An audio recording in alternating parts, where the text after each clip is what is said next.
Hi అండి. Egg గుంత పొంగనాలు బీరకాయ కర్రీ అండి. చాలా బాగుంటుంది. ఒక 5 గుడ్లు తీసుకొని కొద్దిగా సాల్ట్, పసుపు, కారం వేసి బాగా గిల్లగొట్టి సైడ్ పెట్టుకోవాలి. 2 బీరకాయలు తీసుకొని పొట్టంతా గీకేసి చిన్న ముక్కలు తరిగి పెట్టుకోండి.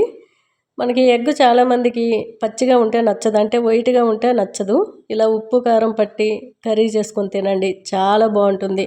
స్టవ్ పైన గుంత పొంగనాలు ప్లేట్ పెట్టుకొని కొద్దిగా ఆయిల్ వేసుకొని ఈ కలిపి పెట్టుకున్న ఎగ్ అంతా కూడా చిన్న చిన్నగా వేసుకొని మూత పెట్టి స్టవ్ మీడియంలో పెట్టి ఉల్టా పల్టా వేసుకుంటే మనకి బాగా ఉబ్బుతాయి. ఇంకో స్టవ్ పైన కుక్కర్ పెట్టుకొని కొద్దిగా ధనియాలు, జీలకర్ర, ఎండు కొబ్బరి, ఎండుమిర్చి 2 వేసి బాగా వేపుకున్న తర్వాత లవంగా, దాల్చిన చెక్క, యాలక్కాయ కూడా వేసుకోవాలి. టేస్ట్ చాలా బాగుంటుంది. మిక్సీ గిన్నెలో తీసుకోవాలి, వేయించి. చూసారు కదా, స్టవ్ మీడియంలో పెట్టుకుంటే ఇలా ఉబ్బుతాయి. ఉల్టా పల్టా చేసుకొని తీసి సైడ్ పెట్టుకోవాలి. అదే కుక్కర్లో కొద్దిగా ఆయిల్ వేసుకొని ఆవాలు, జీలకర్ర, శనగపప్పు, మినపప్పు, సన్నంగా తరిగి పెట్టుకున్న ఉల్లిపాయ ముక్కలు, ఒక 2 పచ్చిమిర్చీలు, పోపు అంతా కూడా బాగా ఏగే వరకు వేపుకోవాలి. ఈ మిక్సీ గిన్నెలో ఎండు కొబ్బరి ఒక రౌండ్ తిరిగిన తర్వాత 3 టమాటాలు వేసి మెత్తగా పేస్ట్ చేసుకోండి. ఈ ఉల్లిపాయలు బాగా వేగిన తర్వాత కొద్దిగా కరివేపాకు వేసుకొని కొద్దిగా పసుపు వేసుకొని బాగా వేపుకొని మనం తరిగి పెట్టుకున్న బీరకాయ ముక్కలు కూడా వేసుకొని అవి కొంచెం వాటర్ రిలీజ్ అయ్యే వరకు మనం వేపుతూనే ఉండాలి. చాలా టేస్ట్గా ఉంటుంది. కొద్దిగా రాళ్ళుప్పు వేసుకున్నాను.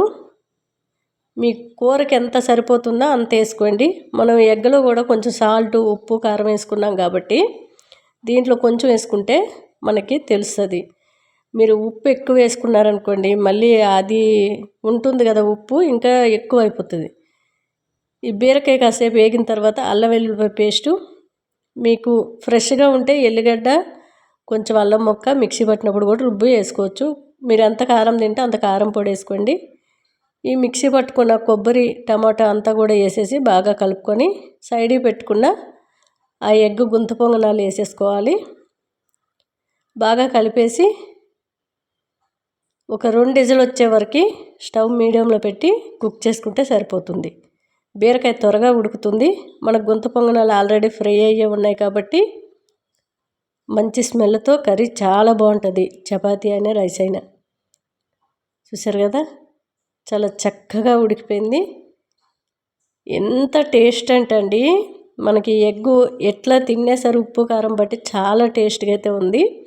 రోటీ అయినా రైస్ అయినా, నేనైతే రైస్లోకే చేశాను. అవి ఎంత కూడా చెక్కు చెదరకుండా రౌండ్గా బాల్స్ లాగా చాలా టేస్ట్గా ఉంది. ఎవరికైనా నచ్చితే ట్రై చేయండి.